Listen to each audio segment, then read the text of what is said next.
Okay, so let's see if there's any upgrades I can and want to make. So, first of all, the Götterdämmerung. How much does it cost to upgrade it to Mach 4? Honestly, not as much as I thought. 94 damage compared to, what would the Judge be? The Judge would have more damage. What about the energy gain comparison? Pretty much the same. I should read its description. So far, none of them have actually said anything useful about the weapons, but you never know. An experimental prototype that projects a large nanite control field along its length. It's a part of a Creo initiative to create the ultimate next-generation multi-tool. This prototype's attuned nanomatic can be programmed to act as a rigid cutting edge or a high-frequency saw, but the classified R&D schematics indicate that future iterations will plan to do so much more. Yeah, that makes it sound like it has something special going on. Let me take it out since I have it favorited. Does it have special moves like the Firebug? Like, it could be like the Judge and require energy in order to do that. I just feel like if they give it to you right before the final boss, that they're intending for you to use it. Or at least seriously consider that, so... yeah, before I think better of it. Let's bring it to Mach 4. And then let's see what I can do to upgrade my armor. The main issue seems to be tech scrap. Thankfully the costs aren't too much since they're already all at Mach 3. Oh, I actually have enough for everything, just not the tech scrap, but I should have plenty of consumables, shouldn't I? Thank you for littering the level with those. Wow, yeah, look at that. 110k tech scrap just from that stuff. Fantastic. Actually, shouldn't have used all of those, because I'm not going to want to gain any more level ups, because I like the level I'm currently at. 69 if you've forgotten. So yeah, let's max out my armor. I should... well, I actually don't need to use this tech scrap for anything. I can always just bank it. I'm probably not going to bother with New Game Plus, so it's not going to help, but you never know. Oh, I should be able to see if I can upgrade any of my other weapons. Might be worth using, like, the staff or the Firebug or something. If the, Götterdämmerung doesn't pan out at all. How much Mach 4 stuff do I have? Oh, okay, no, I don't have any. Never mind. Stuff is already upgraded anyway, so yeah, let me just equip the 2 Mach 4 weapons. Using a Mach 3 one at this point is probably not a good idea. Alright, hopefully the staff in Götterdämmerung will be able to carry me. Probably not going to prevent me from having to learn the boss fight though. I'm gonna have to learn its tells and its moves and how to avoid them and all that. Attention, payload secure. I'm glad though that they give you quick access back to an op center and make it pretty easy to get back to the boss as well. And the fact that they put a loading screen means you don't need to make this boss run either, since it'll set your spawn point to being the start of the area. So as long as you don't want to change your setup, it's a very convenient boss run, and that's nice. Let's see, Götterdämmerung, do you do like extra amounts of damage? Doesn't seem like it. Yeah, I think I might have wasted those upgrade materials. Oh well, it's not like there was much else I was likely to use them on. So 112 with that slow swing. What about my staff's much quicker swing? Okay, 97, yeah. No reason not to use the staff. So that's pretty much just there just to give you a good heavy-handed weapon if you miss the Judge. Not all that worthwhile as far as I'm considered. Okay. What killed me there? I honestly have no idea. It did something, I'm just not sure what. I don't know why I'm bothering to recover the tech scrap at this point. More habit than anything. Yeah, that follows you for a while, like way too long. Yep, just gotta be quick on my feet and don't overreach myself. Always be sure to dodge away so I don't get hit by the AoE. The frontwards attacks are easy enough to dodge after all. They're not too threatening, I say, right as I get hit. And yeah, I'm pretty sure I just I-framed through that, so that's actually not as threatening. Just as long as I have the presence of mind to dodge. And you know what might help? Using that slowdown. What? Okay, it just... Of course I proc the slowdown thing right as it goes into an invulnerable state, which simply extends that. That said, that does seem to be helping me a little bit, and then I die anyway. I had a pretty good track record with the bosses up till this point. They've all been pretty decent. I would say the worst one would be the Pax, which wasn't bad so much as just kind of bland. And it's the first boss, so that's somewhat understandable. Asylum Demon ain't exactly the most exciting thing after you've fought it once, for example. But yeah, this is not the kind of final boss that I enjoy.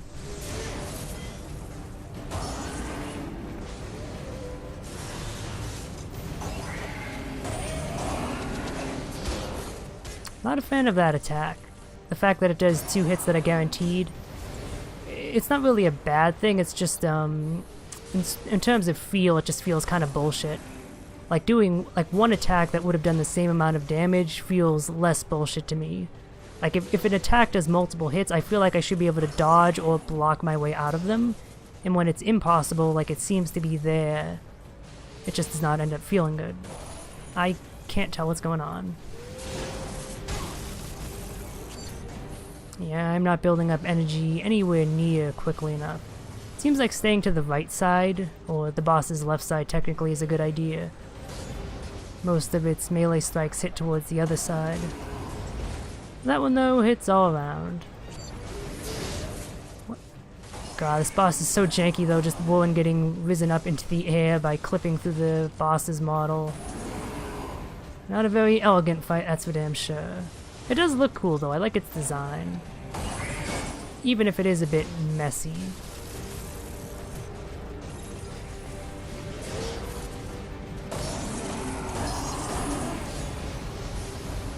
Oh, come on, that missed, really? Yep, here's where it becomes invulnerable for a second, which I still think is bullshit. Should be able to take that time to wail on it, but nope. I might be able to get the slowdown this time if I'm careful. And again, like, Warren getting risen up into the air, which just looks really awkward and kind of disorients the player. Or me, at least. Which is not helpful. Oh, gotta dodge away. Thought it would have done the AoE.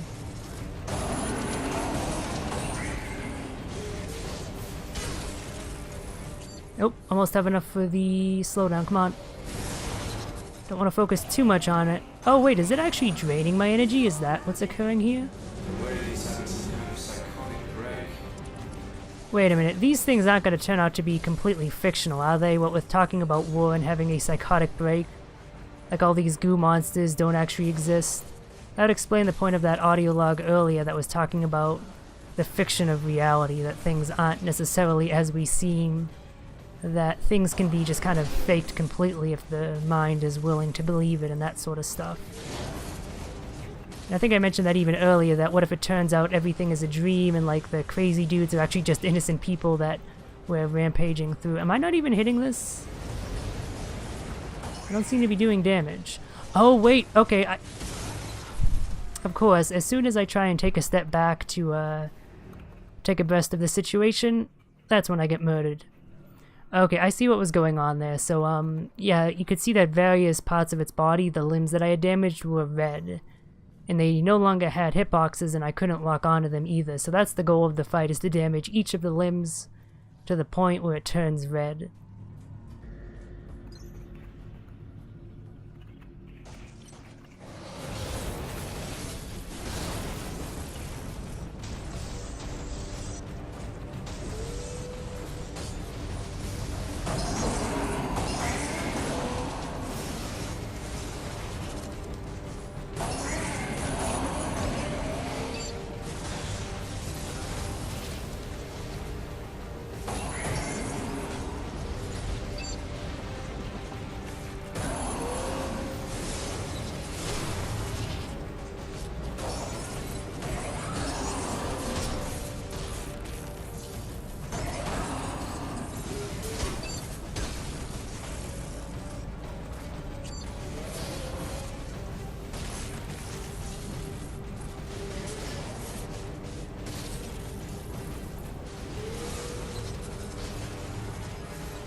Alright, well I'm back to where I was before, I think.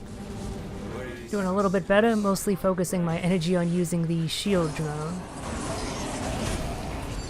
And it seems to be working out for me, better than trying to fiddle with the slowdown thing, which even when it's active isn't super useful. I think I have the, just the back bit to go for.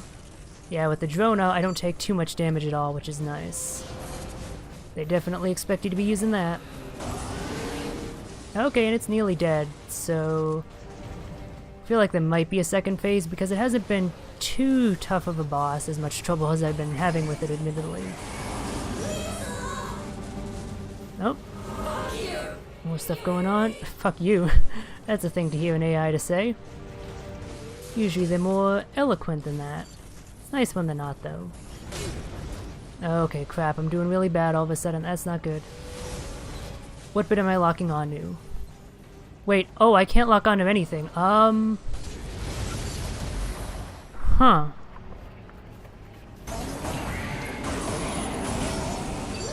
Alright, made it back to the final phase. Still have no idea what I'm supposed to do. I know it seems to be getting stuff from that console over there, so maybe I need to interact with that. Still have no idea how I'm expected to do that with this jerk, and yeah, I still can't lock on. Can I do damage to it? Yeah, no, it doesn't seem to have a hit. Okay, that is exactly what I need to do. How am I supposed to find the time to do this? Come on. Oh, of course it didn't work. Whoa! Did I do it? I don't have control over the camera. This is a witch hunt. I can't move the camera. God's meant to create, not I can move the camera up and down. I can't move it from side to side. I don't think that's intentional. Okay, lock on, fixed it. Now it's a humanoid enemy. Gonna go for the right arm, I guess, see if I can acquire its weapon. Oh dear, of course it has a phase too.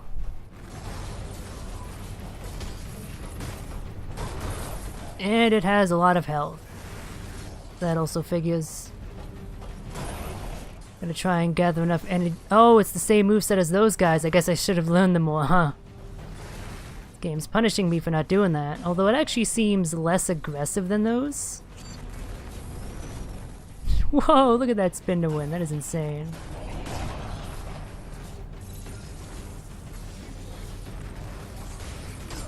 Oh yeah, that range attack, that's kind of a little bit bullshit.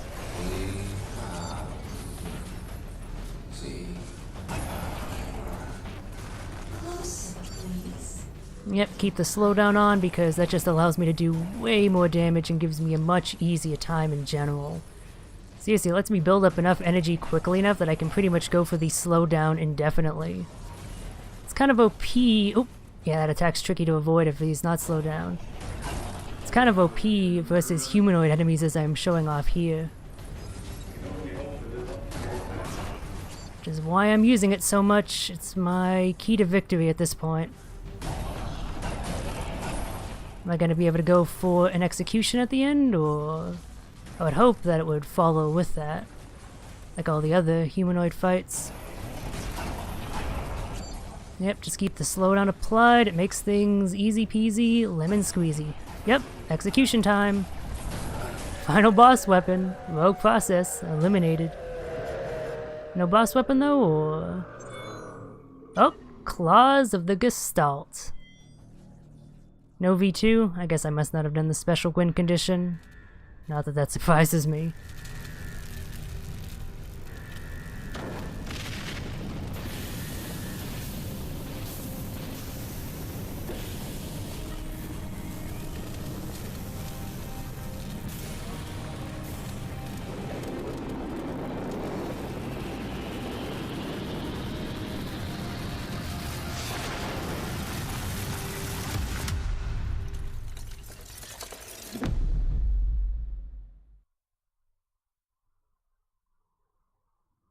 Creo's been dark for over 4 days now. Launches are continuing, but we've been unable to reach anyone inside the complex. I need you to take a team there, use drones and bots to do the exploratory work, but I want boots on the ground. I want a hardwire link established so we can view the feed as it happens, and get somebody up to low orbit. Our satellites there are picking up an unidentified particulate dispersal from the latest launch. It's inert so far, but it's completely different from their previous payloads. I want to know what it is. Mr. Secretary, we're in position. Hardline established. We've sent in drone reconnaissance units as per procedure, but we lost contact with them shortly after insertion. Strike team is moving in now. What the? Captain? Captain! I want another team in there right now. See how they run. See how they run. This is free, free, free. This is our goal. Let me get my ass out of here.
Okay then, that was the surge.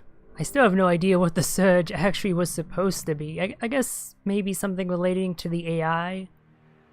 It was like, not an electricity surge, but like a surge of knowledge.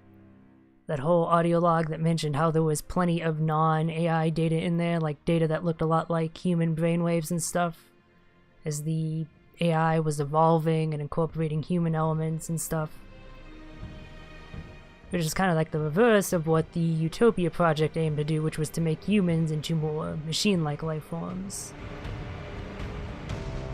And I'm guessing I got the bad end, where the Utopia missiles do end up being launched, dispersing the nanites, which will eventually, I assume, end up taking over the entirety of the Earth, which is probably not a good thing with the rogue process in charge. That whole thing with the virus, I did think there was a little pop-up at some point that mentioned that like it failed or something like that. I'm willing to bet that I probably needed to return to Dr. Chavez or someone else. That's probably the main reason why they give you that quick ticket back to Central Productions B. But yeah, that's the surge. I didn't exactly show it off to its fullest towards the end there with the nucleus, just kind of running past everything. But I'll have to leave my final decision until I go through the game another time. I plan to play it at least once more, and maybe I'll even do it a third time to do a proper informative Let's Play of it. I'm not sure. I'll decide that in the future. But I'm gonna do at least one more at some point, just to get all the stuff, which is, there's a lot of it that I missed, the good ending, all that sort of thing. But yeah, until then I won't have my final opinion, but honestly I think towards the end the quality of the game does definitely drop off. And that's really not too surprising. That's common in games in general. They generally put the least amount of work towards the end because that's the part of the game that the least amount of people are going to see. Most people, after all, drop before getting like 2 trophies. You know, depending on what kind of game you're talking about, if you're going by that sort of statistics. So naturally, they put the most work early on, which is what most people are going to play. Of course, that then creates the side effect of kind of screwing over the involved players, the people who actually enjoyed the game and want to see it through to its end, as what's left last on their palate is a foul taste. caused by the drop in quality. Like up to that point, the levels had been a bit labyrinthine and a bit samey. I'd gotten lost plenty enough times to prove that. But overall, even now, I still have a decent idea of what their level layouts look like, and even if I couldn't, say, draw a map, I could at least find my way through with a little room for error, if I wanted to go through them again. The last area, even if I had gone through that slowly and thoroughly, I still don't think I'd be able to do that. There's too many tiny side tunnels, too many...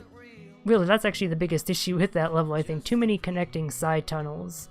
Deck 13 seems to rely on those as a sort of crutch. Like, early on it was cool, like, oh, these support maintenance tunnels that lead you all through the area, but they use that a bit too much. That's an issue because either they have to be empty or filled with enemies to actually, you know, impose on the player. But fighting enemies in a tight corridor like that tends to lead to trouble, as I showed off. That's why they usually just populate it with one or two of those, like, box-like drones that aren't that aggressive and thus aren't too bad to fight in those close quarters. But when they actually throw humanoid enemies at you in there, it's not fun. Which is why they rarely do that. I think they realize that. But yeah, so they're not all that fulfilling to go through, and they're very samey, which results in you confusing one for another, as I did constantly. Even before the final area, I did that a lot. I'd say, oh, this is this shortcut that I came across before.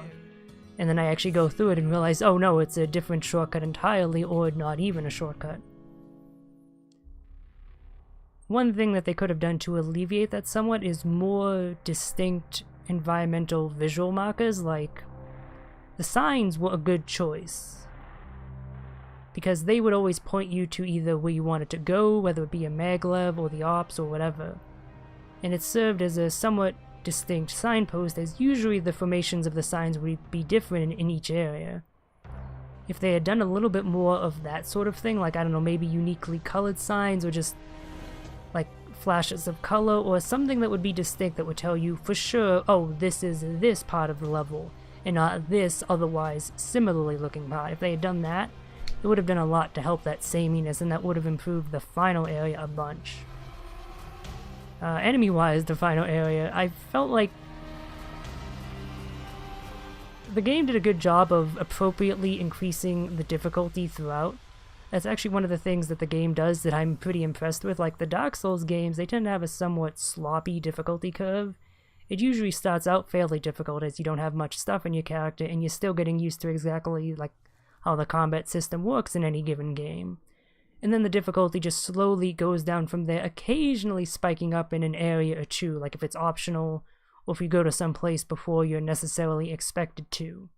But generally, in the Dark Souls games, the difficulty starts out high and then drops down, and usually doesn't pick up again. Like maybe once or twice it goes up a little bit and then it plateaus, but it usually ends up dropping. Whereas in this game, the difficulty actually just keeps rising, and even when you return to previous areas, they populate it with new enemies that keep that difficulty going up. And as I mentioned many times, they do a good job of mixing old enemies that are easy to kill that empower you and make you feel good and that you get some advantage in combat by, say, building up energy, with the new enemies that are actually tough and are a threat to you. So difficulty-wise, I feel the game is good, but I do think the increase in the last area, the nucleus, was a bit too much. Like, the enemies were overall just a bit too speedy. But then again, I think that is somewhat my fault. I really didn't make good use of all the stuff the game was giving me. There were all sorts of drill modules, like plenty. There were a few that I didn't even have equipped that might have come in handy. The first one you get, the drone laser, I don't think that ever would have been useful, but basically if I had used my drone modules more and in the right situations, I would have had an easier time. If I had used more of my implants or the ones that I actually had equipped more often, I would have had an easier time. There's a reason they give you that adrenaline shunt when they do. It's right before the difficulty spike because that does a lot to smooth that out, slowing down the enemies. And that's probably why they start throwing groups at you, although as I showed, even with everything slowed down, groups are still pretty difficult to deal with. Oh wow, just smoothly back to the title screen. I'm curious, what happens when I start up on that file again? Does it... Nope. Select continue and then select your last save game, now marked with New Game Plus, to start a new journey with new challenges and surprises. You will keep all of your gear, weapons, and character progress, so yeah, typical Souls style New Game Plus. I'm interested that it specifically says new challenges. I wonder if there are like new enemies in the previous areas or something like that. I'm assuming you can just skip to the first real gameplay bit, right? You don't actually have to go through the tutorial again. That would be really dumb if it forced you to do that. Come on, Deck 13, don't be dumb, be smart. SMRT smart. Given the length of the loading screen, I think that is what's happening. Yeah, so difficulty curve, that was a good thing. A bit too much near the end, but I think that might have been a lot on me. Oh no, they do force you. Oh, okay, well, so much for checking out New Game Plus. I'm not bothering with this. Seriously, why do they force you to go through this segment again? That's so dumb. Yeah, overall, if I were to give my overall opinion on the game, I think I could do it most succinctly by giving it a number rating. 7 out of 10. A little bit above average, it does a lot of cool things, it has a lot of issues. Deck 13 has come a long way since Lords of the Fallen, and they honestly still have a long way to go if they want to be producing content, video games as high quality as From Software, but I'm actually pretty impressed, and I would probably pre-order any game they made in the future that's in the Souls style.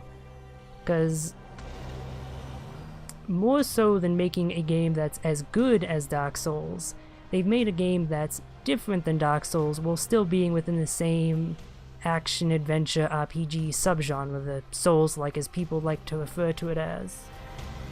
Like the focus on, for the most part, one-on-one combat by making it more in-depth by giving you multiple body parts to target, the ability to cut them off, encouraging you to cut them off by giving you rewards for doing so in-game. It does a good job of differentiating the Surge from the actual Dark Souls game, something they did not achieve with Lords of the Fallen, which just felt like a shittier Dark Souls. So yeah, I was pretty impressed by the game, and honestly, if the difficulty doesn't look too much for you, I actually strongly recommend picking it up. Maybe not at full price, but if it drops to maybe half or less in a sale, I'd say it's worth that much.